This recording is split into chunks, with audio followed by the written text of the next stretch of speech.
The movie begins with Kate, a single mother who lives alone in her ranch. She wakes up every morning to take care of the horses, listening to a recorded message of her late partner while reminiscing about their past experiences together. While on her AirPods, a constructor calls her attention to a dipping roof on the other side of her ranch and mentions that she would need $9,000 for the replacement. Following this, Kate drives to her ex-husband's house to borrow the money, although he has his doubts that the ranch business is profitable anymore and reluctantly writes her a check. Kate asks if he's heard from their daughter Claire, and Richard says she came last week to also collect some money and he refuses to give her anything, scolding Kate for always giving the girl everything she wants, knowing fully well what she does with it. Kate returns home to find her daughter Claire, in a really bad condition, and still hugs her tightly, saying how much she misses her, but Claire doesn't say much and requests for Kate's iPad so she can check her messages, mentioning that she and her boyfriend Ryan, and some other friends lives near the beach. She and Ryan had an argument and he threw her phone into the ocean, and because of that he grabbed most of Ryan's stuffs and threw it under a bridge as an act of revenge. Kate advises her that their relationship appears to be toxic and thinks maybe they should break up. Instead, Claire asks for a new phone. That night someone knocks at the door and it turns out to be Claire's boyfriend Ryan. He's here to collect his bag, which contains some cash and half a kilo of happy powder. He asks Claire where she kept it, and Claire swears she has no idea where it is, and Ryan reveals that he told his dealer that she stole the bag and now he's going to come look for her. Kate gets curious and starts to ask her daughter what the problem was. Instead of telling her what the problem was, Claire immediately leaves with Ryan. Late into the midnight, Kate hears some scuffling in the living room and goes to check it out. There she finds her daughter suffering from drug overdose and carefully takes her to bed. To help her daughter's condition, Kate takes her to a lake where they normally go when Claire was still a child, and they both swim together to feel each other's warmth. The next day, Claire is relaxing listening to some music when Jackie, the man his boyfriend talked about, shows up to collect his dope. Meanwhile, Ryan is also there with him in his car. Jackie starts hitting and kicking Claire, asking for his stuff. Ryan tells Jackie to leave her alone and Jackie walks up to him to poke him in the eye and punch him. Jackie then pins Claire to the ground and starts to touch her inappropriately, causing the dog to start barking. Kate hears the noise, and sees a strange person on top of her child. She yells for him to get away from her. Kate asks what her daughter did for her to get treated like that, and Jackie explains that Claire took something from him and now the people he's dealing with needs their supply, which puts him in a tight spot, so now he either gets his drugs back or she pays him for it. Kate returns home from grocery shopping and finds her daughter with Ryan again, remembering she warned her to stay clear from him. Claire begs her mom, saying Ryan is in this mess because of her, and now they've decided that they are going away so they don't bring any more trouble. Kate thinks this is another opportunity for them to keep getting high and offers her some medicine in case she overdoses. Claire demands she needs some money, but Claire points out that she used most of the money for her treatment, yet it clearly wasn't working, and runs through the stairs to lock herself in her room.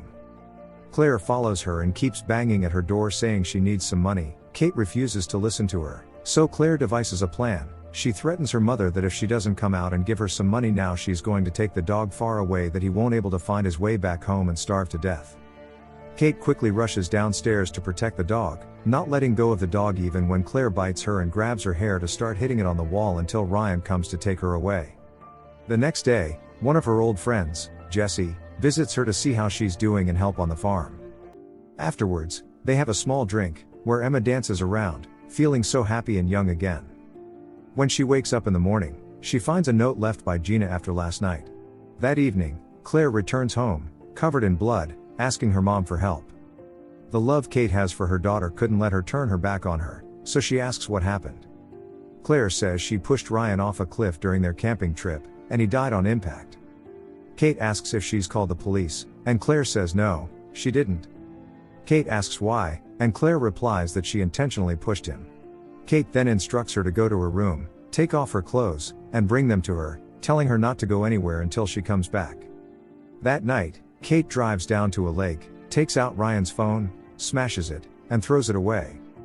Afterwards, she takes out the body, puts it on a boat, and sails to the middle of the lake, making sure a block is tied to the body. She's about to dump the body in the lake when some light works, set off by a couple of kids playing around the lake, distract her, and the boat suddenly overturns. But she manages to turn the boat back upright as she watches the body sink to the lake's bottom. In the morning, she cleans the car and changes her clothes to take a clean bath. Hoping this would finally make them bond, Kate tells Claire what to say in case the police come snooping around, so they are both saying the same thing. Then she goes ahead to burn their clothes. Curious, Claire asks her mom where she dumped the body, and Kate tells her it's in the middle of the town's lake. Hearing this, Claire starts to panic and asks her why she did that. Kate replies that it was really late at night, she didn't have enough time to think, so she did what was best for both of them. While Emma is preparing something, Claire comes home looking scared. Kate asks what's wrong with her, and Claire tells her that Jackie held a gun to her head, asking her to bring him his money, or else he would end her. Kate asks how much Ryan owes Jackie, and Claire says it's 10 grand. Kate wouldn't want anything to happen to her daughter, so she cashes the 9 grand check her ex-husband gave her to repair the barn and gives it to Jackie. With this, Kate warns Jackie that she never wants to see him near her daughter or her property. Before leaving, Jackie makes a comment, saying how awful it must be to have such a bad kid as Claire, always having to clean up her mess. Thinking everything is normal now and her daughter would get her head straight and stay home, Kate goes to her room to call Claire to join her at the barn but can't find her. Remembering that Claire once used her iPad to check for some messages on her phone, Kate uses the iPad to track Claire's phone. She gets to the location and sees her daughter with someone. When she goes over to check who the person is, to her shock, it's Ryan, who her daughter told her was dead. Ryan quickly rushes back inside to tell Claire her mom is here, so they quickly rush out through the back door to their car. Kate reaches Claire's door and holds onto it, begging her daughter to come out of the car and tell her whose body she threw into the lake. Refusing to talk, Ryan gets out of the car and drags Kate away from the car before driving away with Claire. That night Kate goes through her iPad, using Claire's ID. There, she finds her texts with Ryan, where Claire says she can make her mom do anything, which means they played her to get her to help them dispose of a body. So the next day, she goes back to the lake and rents a boat. She paddles it to the place she remembers dumping the body and swims down to the bottom several times but can't find the body. Evening is fast approaching, and the Coast Guard comes to tell her that her time is up. When he leaves, Kate starts to notice bubbles coming from beneath the lake, supposedly caused by the corpse. That night, Kate calls Jessie to ask for her help, as it appears she's in big trouble and doesn't know how to get out of it. Jessie shows up very early in the morning so she can take Kate to a place where she can rest for a few days, and they can return to figure out what to do next. When they get to the place, there are other women there who can help her emotionally, and now she can rest her mind from all the troubles her daughter is causing her.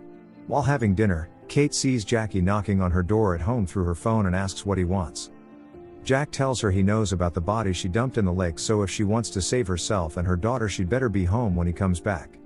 Kate finally meets with Jackie, and he explains the whole situation to her. Ryan owes him 10 grand for the drugs her daughter tossed under the bridge that were never found. Ryan starts dealing, trying to earn back the money, but he gets impatient and cuts the drugs with fentanyl to stretch it, so he can make more profits. A boy overdosed on the drugs Ryan sold to him, so Ryan started to freak out and came to him for help. Jackie came up with a plan, although he didn't believe it would work at first, but her daughter convinced them that it would work because of the unconditional love Kate has for her. Eventually she was right, and Kate helped them dump the body. Not only that, she also got them the 10 grand. Since she's come this far, he blackmails her into giving him more money, reminding her that no one is searching for a random kid who overdosed on a drug, but if he makes a call to the police, they will arrest her and her daughter. Kate makes it clear that she doesn't have any money, but Jackie points out that she has acres of land. She could sell any of them and give him the money. Kate refuses to indulge in it, so he forces her by injecting her with a shot of fentanyl, and she blacks out. Minutes later, she wakes up, and Jackie tells her he's already confiscated her keys and phone. She must not leave the property without his permission and must find a room where he can sleep. Kate takes him to the room where her late partner used to stay. He then tells her not to let anyone into the farm, asking her to send out a text to all her clients that she's not available. Kate gets a text from her daughter, asking her for forgiveness, telling Kate to just forget about her as she has only been nothing but trouble to her, and shares the name of the kid whose body was dumped in the lake as Greg Kaminsky. Kate searches online and sees it's just a teenage boy. Kate then calls Jessie to ask how to stage a barn fire to claim insurance over her business. Although Jessie is skeptical about giving her the details, she eventually explains the procedures to her. Later that day, Kate shows Jackie a $150,000 insurance claim if she burns down the barn and claims it was an accident. Jackie asks how that's possible, and Kate explains that hay burns really quickly, and when she uses a flare, it's quite undetectable, which allows them to claim it's an accident and get the insurance money. But it's going to take months for her to get the money. Jackie tells her that he needs to be somewhere else by that time, and Kate offers to make him an official employee of the farm. That way, she can send the money through installments, and no one would notice. Jackie likes the idea and tells her to also burn her horses to make it look more legit and get the insurance money on them. At that moment, one of her clients, known as Emma, drives into the compound, so Kate wants to go and see what she needs, but Jackie tells her to stay while he goes to talk to her. Jackie meets with Emma, and she asks where Kate is. Jackie lies about her health. Emma asks him who he is, and he says he's an employee, so Emma tells him what she came there for. Jackie offers to help her, but she dismisses him. He goes back to Kate and agrees they should burn the barn, but makes it clear that if things go sideways, it's on her. The next morning, more hay is brought to the barn, and Kate sets up the device to help with the fire. That night, Jackie offers Kate a flare to start the fire. Jackie waits to make sure the fire is started before leaving. The next morning, an investigative officer brings evidence that shows the fire was set intentionally, revealing that the evidence is a wire stand commonly used in road flares. Kate says she couldn't possibly set her barn on fire. The officer mentions she had an employee and questions where he was last night. Kate says he sleeps at the barn, so it's possible that he must have left when the fire started. The officer reveals that they found a body in the barn. Kate acts surprised and asks if it was Jackie's body, but the officer replies that the body is badly burned and they yet to identify it. The officer takes her in for interrogation. Later, he comes in with the news that they were able to find Jackie before he boards a flight and asks her about her relationship with Jackie. Kate simply says he's an employee who's living with her at the barn. During an interrogation with Jackie, the officer shows him a picture of Greg, the kid whose body was found burnt to ashes in the apartment in the barn, and asks if he knows anything about him. Jackie says no, and that he doesn't know who Kate is, nor does he live at her apartment. At that moment, the officer brings out a bank statement, revealing that some money from the barn was transferred into his account as an employee of the barn. Realizing that he's about to be screwed, Jackie starts shaking and tells the officer that he'll tell him everything and how it all went down. Later, it is revealed that, during the time Kate was making a call to Jesse, asking how to start a fire to get insurance money, they both planned everything. One night, Jesse and Kate drove all the way to the lake where the body of Greg was inside the lake and brought his corpse out. Then, they took it to the barn and hid it somewhere. Immediately after the fire started, Kate left a piece of the flare on the floor, and they proceeded to dump the body inside the fire and release the horses. Jackie tells the officer that they're all being played and shows him camera footage that shows him buying the flare from a store earlier that day. Jackie realizes that things are getting dark, starts to throw a tantrum, and some other officers join in to hold him down and arrest him. Later, we see Kate leaving the police station to meet Jesse in her car, and they both leave together. In the next scene, we see the barn being rebuilt, and everything is getting put back together. Next, Kate gets a text from her daughter, asking if she would ever forgive her. The movie ends with Kate returning home, looking clean from her drug abuse, hoping to get on good terms with her mother. Thanks for watching. If you enjoyed the video and would love to see more from this channel, please like and subscribe.